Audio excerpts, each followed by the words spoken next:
দেখুন তো বন্ধুরা কেমন হয় যদি ঘরে ময়দা বা আটা দিয়েও কিন্তু বানানো যায় খুব মুচমুচে খাস্তা। তাহলে কিন্তু বাইরের থেকে কিনে খেতে হয় না, অনেকই ভালো লাগে। মাত্র দুটো উপকরণ দিয়ে বানিয়ে নিলাম। কিভাবে বানালাম সেটাই শেয়ার করব আপনাদের সাথে। আর বন্ধুরা ভিডিওটা যদি ভালো লাগে একটা লাইক শেয়ার কমেন্ট করবেন, কমেন্ট করে জানাবেন এবং ভিডিওটি সম্পূর্ণভাবে দেখে আমার চ্যানেলটি সাবস্ক্রাইব করে দিবেন। চলুন মূল রেসিপিতে চলে যাই। আসসালামু আলাইকুম বন্ধুরা, কেমন আছেন? আলহামদুলিল্লাহ আমি ভালো আছি। আমি আজকে একটু নিমকি বানাবো।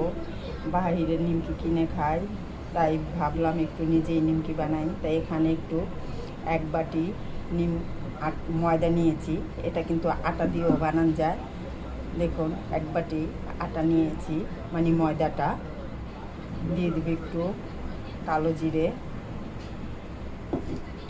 আর দিব স্বাদ অনুযায়ী লবণ, আর দিবে এখানে একটু সয়াবিন তেল, মানে সাদা তেল। এটা দিয়ে ভালো করে একটু মেখে নিব। একেবারে খুব সহজ পদ্ধতিতে এটা ভালো মুচমুচে হবে, খেতে খুব মজা লাগবে। এখন একটু পানি দিয়ে দিব। এখানে একটা ভালো আকারের ডো বানিয়ে নিব। ডোটা কিন্তু বেশি নরম হবে না, একটু শক্ত শক্ত রাখবো, কারণ নিমকিটা বানাতে গেলে একটু শক্ত ডোটাই তৈরি করতে হয়।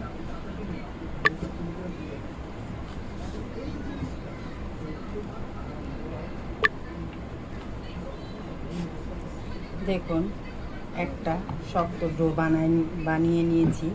এখানে কিন্তু এটা বেশি শক্ত না, বেশি নরমও না।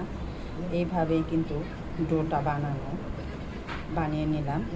এখানে আমি ছোট ছোট করে 3 থেকে 4টি লেচি কেটে নিব। দেখুন 3টি কেটে নিয়েছি, 3টি লেচি হয়েছে। এখন এটা আমি রুটি বানিয়ে নেব। দেখুন এখন আমি এটা রুটি বানিয়ে নেব। গোল আকার করে নিয়েছি। এখন আমি এটা রুটি বেলে নেব।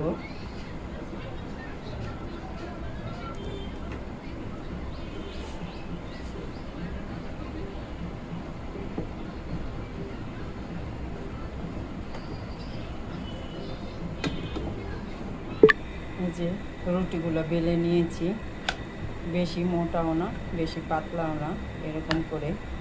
এখন আমি এটা কেটে নিব। একটু একটু করে কাটবো না। এখানে কতটুকু ময়দা ছড়িয়ে দিলাম যাতে একটার পিঠে আর একটা লেগে না যায়। এভাবে চতুর্দিকে আটা ছড়িয়ে দিলাম, আবার একটি রুটি দিয়ে দিলাম। এখন এটার উপরে আবার আটা দিয়ে দিব। দেখুন তিনটাই দিয়ে দিয়েছি। এখন আমি এটা কেটে নিব একটা ছুরির সাহায্যে।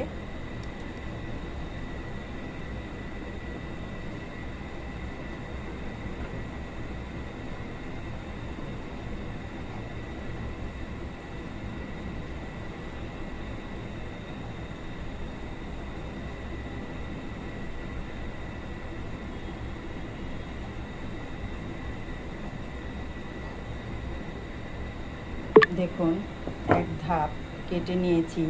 এখন আমি আবার সাইড করে একটু তেঁচড়া করেও কেটে নিব।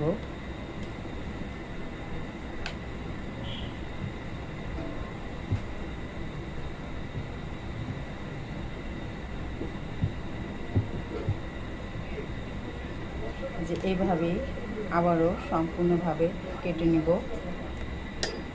দেখুন কেটে নিয়েছি। এখন আমি মাঝে মাঝে 2-1টা লেগে থাকতে পারে, আমি দেখিয়ে দিচ্ছি। এটার মধ্যে কিন্তু লাগবে না। এই যে দেখুন ধাপে ধাপে ময়দাটা দেওয়ানে ধাপে ধাপে ছুটে যাবে। দেখুন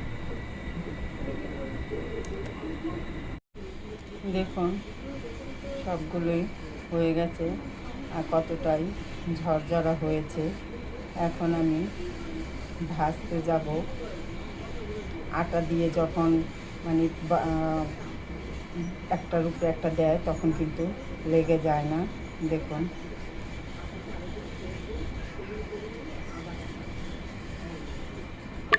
দেখুন তেলটা কিন্তু গরম হয়ে গেছে। আমি এক টুকরো একটু তেলে রেখেছি। এখন আমি এগুলো অল্প অল্প করে ভেজে নিব।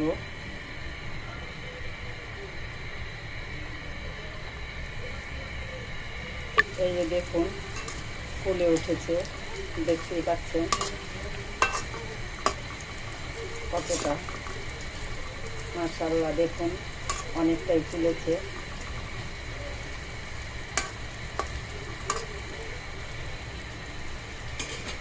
লাল করে ভেজে নিব যাতে জিনিসটা মুচমুচে হয়। দেখুন ভাজা কিন্তু হয়ে গেছে, লাল হয়ে গেছে। এখন আমি কিন্তু এটা উঠিয়ে নিব আর এভাবেই সবগুলো ভেজে নিব।